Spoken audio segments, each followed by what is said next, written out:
মৰমৰ ছাত্ৰীসকল, জেজেবি মেথ চেনেলটোলৈ তোমালোক সকলোকে স্বাগতম জনাইছোঁ। আজি আমি ক্লাছ 10ৰ জেনেৰেল মেথছৰ অনুশীলনী 1.2ৰ ওপৰত আলোচনা কৰিম। আৰু 1.2ৰ ওপৰত আলোচনা কৰাৰ আগতে আমি কেইটামান বস্তু জানি লোৱাটো খুবেই দৰকাৰ হ'ব। আমাৰ পাটীগণিতৰ মৌলিক উপপাদ্য, ফাণ্ডামেণ্টেল থিয়ৰেম অফ এৰিথমেটিক বুলি কয়। ঠিক যৌগিক সংখ্যা আৰু মৌলিক সংখ্যাটো তোমালোকে জানা। মৌলিক মানে হ'ল উৎপাদক, এক আৰু সংখ্যাটো নিজে, যেনে 2 বুলি ক'লে এক দুগুণ 2 আৰু বেলেগকে 2 নাপাওঁ আমি, 1 আৰু 2টো নিজে হৈছে। 3 বুলি ক'লে আমাৰ 1 আৰু 3। এতিয়া 2 3 মৌলিক। 4টো আকৌ 4 = 1 × 4 2 × 2 এনেকৈ। এতিয়া 4ত আকৌ 1 2 4 মানে দুটাতকে বেছি উৎপাদক হৈছে, গতিকে এইটো যৌগিক সংখ্যা। মৌলিক আৰু যৌগিকৰ কথাটো গম পালা। এতিয়া প্ৰত্যেক যৌগিক সংখ্যাকে মৌলিকৰ গুণফল হিচাপে প্ৰকাশ কৰিব পাৰি। ধৰা এটা যৌগিক সংখ্যা ললো 12। এতিয়া 12টো যদি তুমি এনেকে ভাঙা 2 2 4 4 3 12 এনেকে পাবা। এতিয়া তুমি এটা মৌলিক সংখ্যাৰ গুণফল হিচাপে প্ৰকাশ কৰিব পাৰিছা। আৰু এই উৎপাদকীকৰণ অদ্বিতীয়, তাৰমানে আৰু 12টোক তুমি বেলেগ মৌলিক সংখ্যাৰে পূৰণ কৰিলে এই 12টো নোপোৱা, সেইকাৰণে এইটো অদ্বিতীয় বুলি কৈছে। যেনে ধৰা 24, এইটো কেনেকৈ লিখো আমি? 2 12 24 2 6 12 2 3 6। এইটোক আকৌ এনেকৈ লিখিব পাৰো 2 2 2 পূৰণ 3। সেই কথাটোকে কৈছে পাটীগণিতৰ মৌলিক উপপাদ্যই কি কৈছে যে প্ৰত্যেক যৌগিক সংখ্যাকে মৌলিক সংখ্যাৰ গুণফল হিচাপে প্ৰকাশ কৰিব পাৰি, আৰু এই প্ৰকাশ কৰা উৎপাদকীকৰণটো অদ্বিতীয়। এইটো বুজি পালা?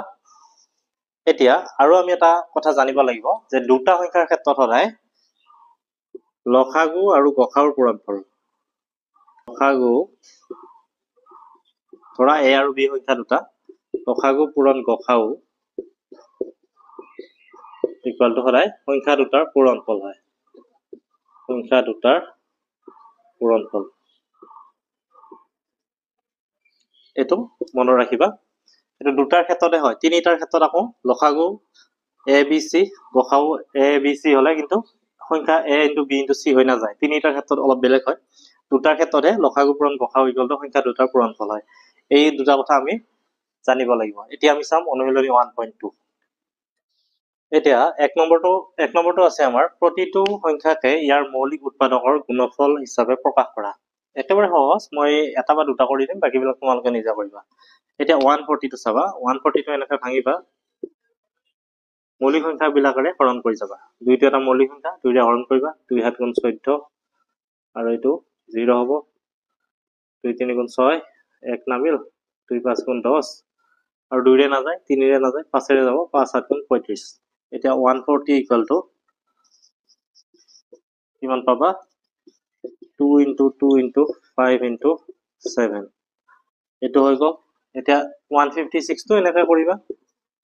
2 7 গুণ 14 1 নামিল 16 হ'ল, 2 8 গুণ 16 2 3 গুণ 6 1 নামিল 18 2 9 গুণ 18 3 13 39। 13টো মৌলিক।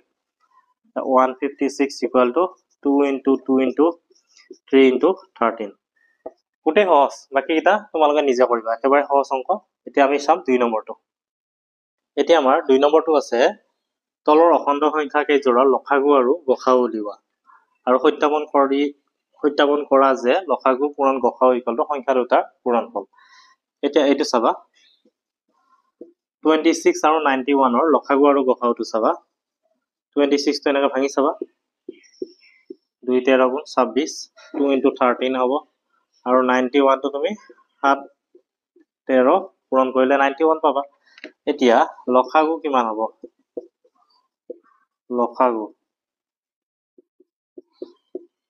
লসাগুত চাবা, ইয়াত 2 আছে, ইয়াত 2 নাই, 2টো হ'ব। ইয়াত 13, ইয়াতো 13 আছে, ইয়াতো 13 আছে, এটা হ'ব, আৰু এটা 7 থাকিব তোমাৰ। 2 13 গুণ 26 26ৰ লগত 7 পূৰণ কৰিবা, 7 6 গুণ 42 7 2 গুণ 14 4 18 182। আৰু গসাউটো চাবা, গসাউ 26 আৰু 91ৰ গসাউত যিটো তোমাৰ একে আছে সেইটোৱে হ'ব। ইয়াত 2 আছে, ইয়াত 2 নাই, ইয়াত 13 আছে, ইয়াত 13 আছে, গতিকে 13টো গসাউ। এতিয়া তোমাৰ লসাগু আৰু গসাউৰ পূৰণফল এই সংখ্যা দুটাৰ পূৰণফলৰ সমান হ'ব লাগিব। এতিয়া চাবা, নাও লসাগু পূৰণ গসাগুটো চাবা লসাগু 2691 পূৰণ গসাগু 2691 লসাগু কিমান পাইছো 182 আৰু গসাগু পাইছো 13 এতিয়া পূৰণ কৰি চাবা কিমান হ'ব এতিয়া 182 আৰু 13 পূৰণ কৰিলে তুমি এইটো পাবা 2366 এতিয়া এগেইন সংখ্যা দুটাৰ গুণফলটো চাবা এগেইন সংখ্যা দুটাৰ গুণফল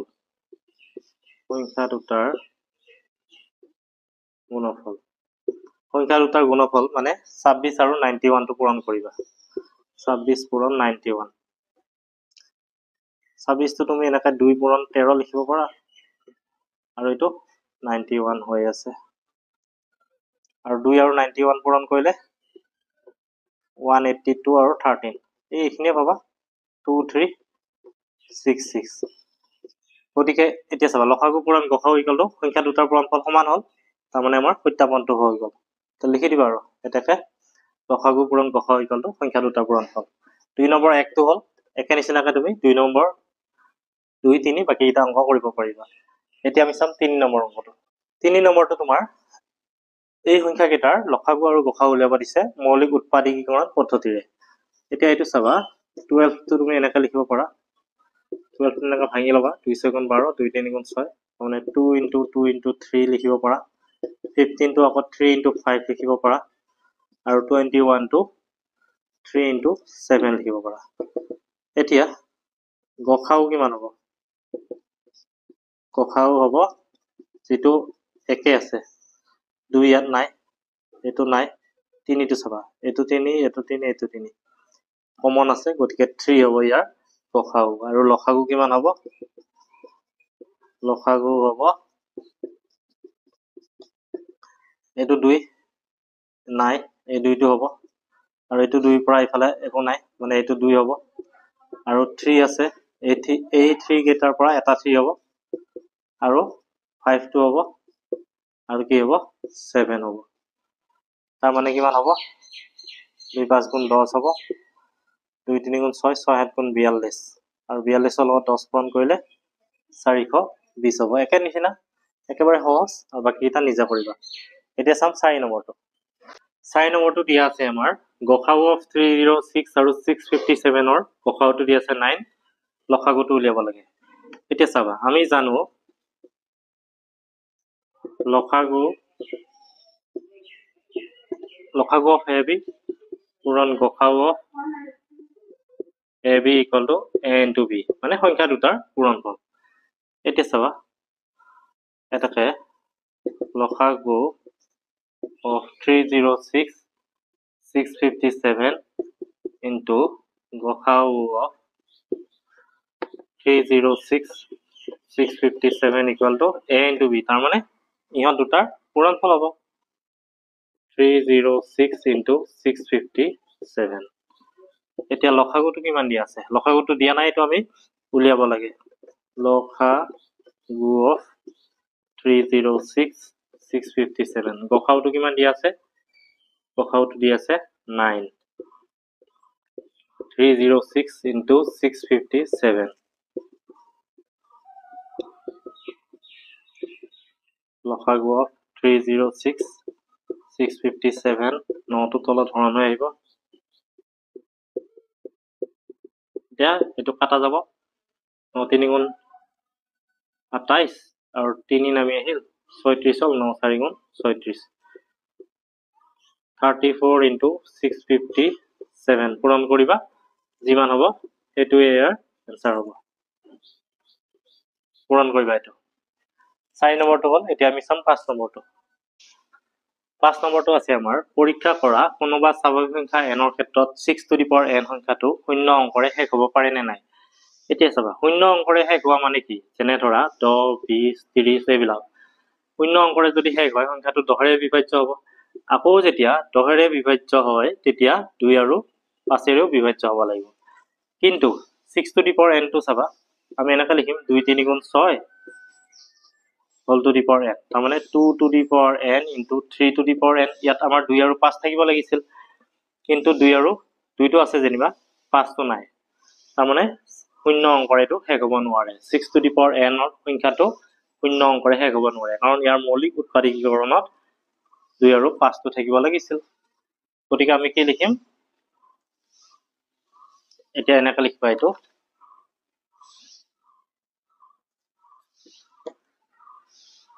যেহেতু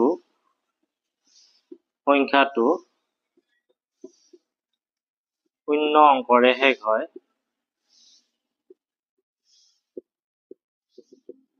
গতিকে 6 টু দি পাৱাৰ n সংখ্যাটোৰ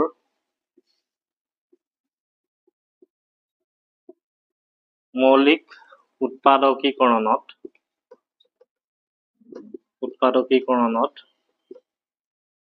2 আৰু 5 থাকিব লাগিব কিয় 2 আৰু 5 থাকিব লাগিব কাৰণ দহৰে বিভাজ্য হ'ব আৰু দহৰে যদি বিভাজ্য হয় তেতিয়াহলে সংখ্যাটো 2 আৰু 5 এৰো বিভাজ্য হ'ব কিন্তু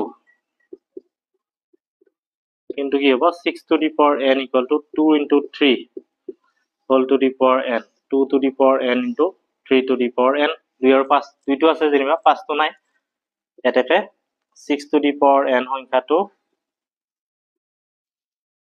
শূন্য অংকৰে শেষ নহয় এটো বুজি পালা 5 নম্বৰটো হল এতিয়া আমি চাম 6 নম্বৰটো 6 নম্বৰটো আছে তোমাৰ এই দুটা সংখ্যা কিয় যৌগিক সংখ্যা আমাক ব্যাখ্যা কৰিব দিছে এতিয়া চাবা যৌগিক সংখ্যা বুলি ক'লে আমি কি বুজো যে যিবিলাক সংখ্যাৰ উৎপাদক দুটাতকৈ বেছি যেনে ধৰা 4 1 4 গুণ 4 2 2 4 ইয়াৰ উৎপাদক 1 2 আৰু 4 মানে দুটাতকৈ বেছি হৈছে গতিকে এটো যৌগিক সংখ্যা আৰু মৌলিক মানে হৈছিল আমাৰ 11 সংখ্যাটো নিজে উৎপাদক তেতিয়াহলে মৌলিক হয় আৰু একটো কিন্তু মৌলিকো নহয় যৌগিকো নহয় যে এই দুটা সংখ্যা কিয় যৌগিক আমি ক'ব লাগে এতিয়া এটো চাবা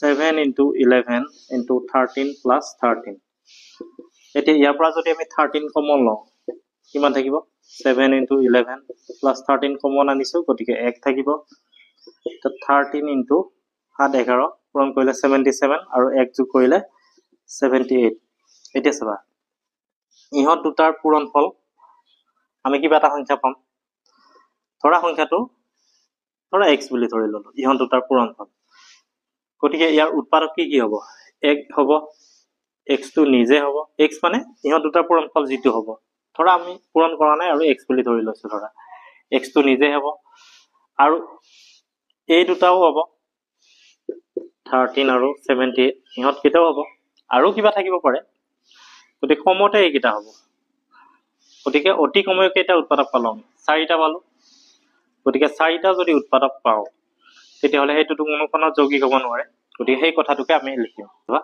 যেহেতু 13 into 78 ৰ পূৰণফল যিমান হ'ব তাৰ উৎপাদক তাৰ মানে সেই সংখ্যাটোৰ উৎপাদক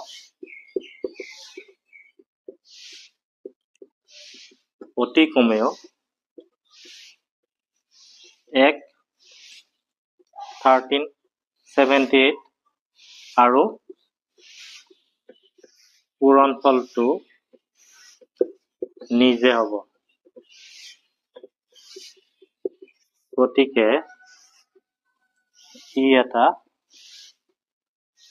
ই মানে এই সংখ্যাটোৰ কথা কৈছো ই এটা যৌগিক সংখ্যা